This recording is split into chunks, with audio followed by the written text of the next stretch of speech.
रात के 12 बज चुके थे।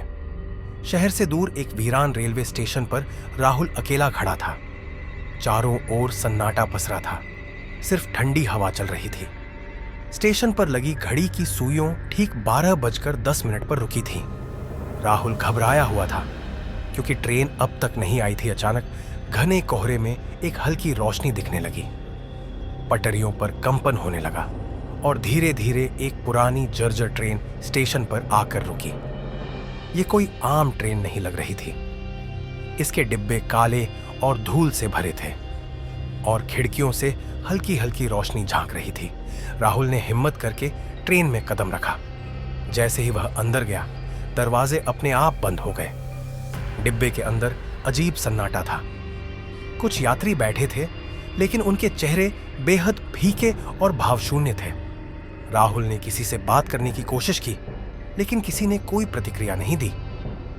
जैसे जैसे ट्रेन आगे बढ़ी, राहुल ने महसूस किया कि कुछ तो बहुत अजीब था।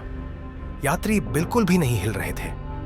उनकी आंखें खोखली लग रही थी और उनकी त्वचा इतनी सफेद थी मानो उनमें खून ही ना हो। एक यात्री की गर्दन कुछ ज्यादा ही मुड़ी हुई थी, लेकिन वह फिर भी सीधा बैठा था। तभी ट्रेन का टिकट कलेक्टर राहुल के पास आया। उसकी वर्दी बहुत पुरानी थी और चेहरा झुर्रियों से भरा हुआ था। उसने राहुल से टिकट मांगा। राहुल ने कांपते हाथों से टिकट बढ़ाया।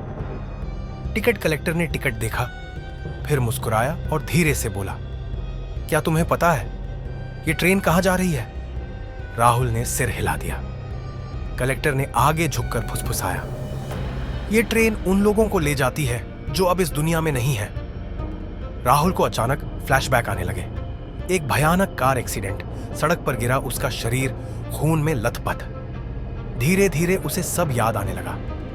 वह पहले ही मर चुका था। उसने अपने हाथों की ओर देखा, वे धीरे धीरे पारदर्शी हो रहे थे। उसकी सांस तेज हो गई।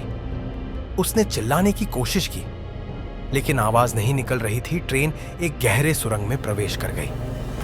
अंधेरा इतना घना था कि कुछ भी दिखाई नहीं दे रहा था।